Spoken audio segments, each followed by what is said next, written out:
আপুনি জানি আচৰিত হ'ব গুৱাহাটী মহানগৰীৰ যিসমূহ পাহাৰ আছে বিশেষকৈ বন বিভাগৰ অধীনত থকা যিসমূহ পাহাৰ আছে এই পাহাৰসমূহ কেনেকৈ দখল হৈছে আৰু বন বিভাগৰ এই গুৱাহাটী মহানগৰীৰ ফটাশিল যি ফৰেষ্ট অফিচ আছে তেওঁলোকৰ শাখাৰ অধীনত থকা মালিগাঁৱৰ কালাপানী আচলতে কেনেদৰে দখল হৈছে মোৰ সতীৰ্থ সহযোগীয়ে দেখুৱাব। এয়া হৈছে মই উপস্থিত থকা যি স্থান আছে এয়া হৈছে গুৱাহাটী মহানগৰীৰ কালাপানী আৰু এই কালাপানী অঞ্চলৰ এইসমূহ টিঙৰ বাসগৃহ আপুনি দেখিবলৈ পাইছে আৰু এনেধৰণে আচলতে ৰাস্তা ঘাট বনাই তেওঁলোকে আৰু এয়া হৈছে বন বিভাগৰ ভূমি। এই বন বিভাগৰ ভূমিসমূহত আচলতে তেওঁলোকে এনেধৰণে গোটেই পাহাৰ কাটি তহিলং কৰা পৰিলক্ষিত হৈছে আৰু সমান্তৰালকৈ যদি চোৱা যায় বন বিভাগৰ লোকে আচলতে এনেধৰণে নটিচ জাৰি কৰিছে তেওঁলোকৰ যাৰ যাৰ ভূমি আছে তেওঁলোকে দখল কৰি থৈছে। এয়া হৈছে বন বিভাগৰ এখন জাননী তেওঁলোকে 7 দিনৰ ভিতৰত এই বাসগৃহ তেওঁলোকে ভাঙিব লাগিব আৰু এনেধৰণে গুৱাহাটী মহানগৰীৰ যিসমূহ বন বিভাগৰ ভূমি আছে বিশেষকৈ কালাপানী হওক বা আদিংগিৰিৰ সেই উজ্জ্বল নগৰে হওক বা সূৰ্য পাহাৰেই হওক আৰু মোৰ কেমেৰাত আচলতে দেখুৱাইছো আপোনালোকক এনেধৰণে আচলতে কেনেদৰে ফৰেষ্টৰ ভূমিসমূহ কেনেদৰে বেদখল হৈছে পাহাৰৰ মাজত কেমেৰাৰ লেন্সত আপোনালোকক দেখুৱাইছো। এনেদৰে আচলতে টিঙৰ বেৰা দি চাওক নিউজ লাইভত এক্সক্লুচিভ পৰিৱেশ আমি দেখুৱাইছো। এনেদৰে এয়া হৈছে ফটাশিলৰ অৰ্থাৎ দাঁতালপাৰা অঞ্চলৰ যিখন পাহাৰ এই পাহাৰখন কেনেদৰে দখল হৈছে এনেকৈ আচলতে টিঙৰ বেৰা দি তেওঁলোকে চাৰিসীমা বান্ধি লৈছে আৰু এই চাৰিসীমা বান্ধি লৈ পেলাই আচলতে তেওঁলোকৰ যি বাসগৃহ ঘৰ এই জংঘলৰ মাজত আচলতে তেওঁলোকে ঘৰ সাজিছে দেখিবলৈ পাইছে। আৰু আজি ৰাতিপুৱাৰে ভাগৰে পৰা আচলতে বন বিভাগে কিছু তেওঁলোকে জাননী প্ৰেৰণ কৰিছে আৰু এনেধৰণে পাহাৰৰ মাজত টিঙৰ কিছুমান ঘৰ সাজি তেওঁলোকে বনভূমিসমূহ তেওঁলোকে বেদখল কৰিছে। কিছুদিন পূৰ্বে সূৰ্য পাহাৰত যি ধৰণৰ মছজিদ স্থাপন কৰিছে তাক লৈ আচলতে চাঞ্চল্যৰ সৃষ্টি হৈছিলে আৰু যাৰ ফলত বন বিভাগে নিউজ লাইভৰ বাতৰিৰ প্ৰভাৱত হোৱা বাতৰি দেখি আচলতে এনেধৰণৰ গুৰুত্বপূৰ্ণ ভূমিকা গ্ৰহণ কৰিছে। এনেধৰণে আচলতে জংঘলৰ মাজত তেওঁলোকে টিঙৰ ঘৰ সাজি কেনেধৰণে বেদখল কৰিছে সেয়া সময়ত লক্ষণীয় হ'ব আৰু যিহেতু তেওঁলোকক 7 দিন বিশেষকৈ তেওঁলোকক 7 দিন সময় দিছে আৰু 7 দিন সময় দিয়াৰ উকলি গ'লে কিন্তু এই যিসমূহ ঘৰ আছে এই ঘৰসমূহ তেওঁলোকে ভাঙি দিব।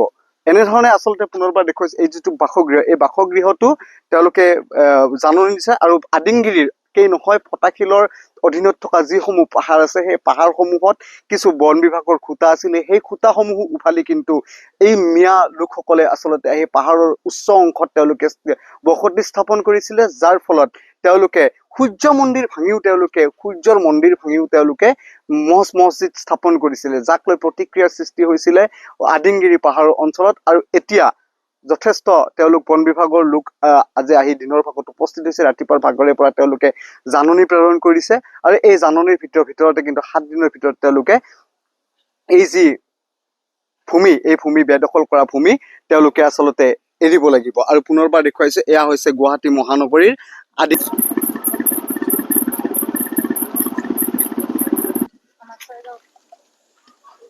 এটা পৰিয়াল আছে আমি পৰিয়ালৰ লোকসকলৰ পৰা আমি জানিম এনেধৰণে আচলতে গুৱাহাটী মহানগৰীৰ যে আদিংগিৰি অঞ্চল আছে অৰ্থাৎ কামাখ্যাৰ যিসমূহ ওচৰতে লাগি থকা যি ভূমি সেই ভূমিৰ সমূহত আজি ৰাতিপুৱাৰে ভাগৰে পৰা বন বিভাগৰ লোকে আচলতে আহি তেওঁলোকে জাননী প্ৰেৰণ কৰিছে।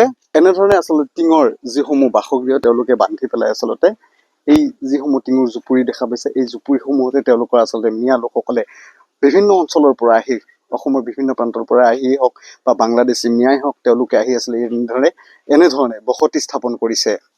ক'ত ঘৰ অৰিজিনেল তোমালোকৰ? আমাৰ অৰিজিনেল ঘৰ আছিল বৰপেটা। বৰপেটা এতিয়া নাই, এতিয়া ইয়াতে আছে। কিমান দিন ধৰি ইয়াতে এই অঞ্চলত আছা তোমালোকে? আছো আমি 20-25 বছৰ মান হ'ল। নাই আগতে তলত আছিল, এতিয়া ইয়াতে আছো। কাৰোবাৰ পৰা কিনিছা নে দখল কৰিছা? কিনিছা। কাৰ পৰা? মানুহৰ পৰাই কিনিছো। আৰু কি নাম? মানুহৰ নাম নাজানো না। নাম নজনাকে তোমালোকে পইচা দিছা। কিমান টকাত কিনিছা?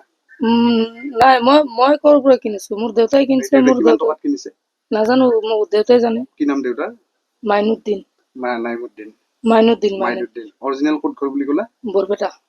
আৰু এনেধৰণে আচলতে তেওঁলোকে জনাইছে যে বৰপেটাৰ কিছু অঞ্চলৰ পৰা আহি তেওঁলোকে ইয়াতে বসতি স্থাপন কৰিছে, নিজৰ ভূমি আচলতে বৰপেটাত আছে।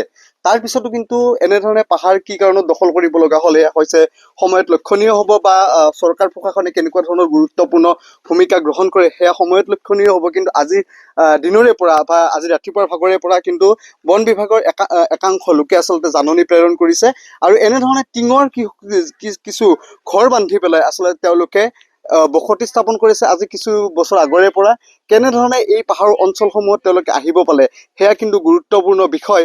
আৰু আজি ৰাতিপুৱাৰ পৰা যিহেতু বন বিভাগৰ লোকে জাননী প্ৰেৰণ কৰিছে, পুনৰবাৰ কৈছো জাননী প্ৰেৰণ কৰিছে আৰু এইসমূহ ভূমি পুনৰবাৰ দেখুৱাইছো,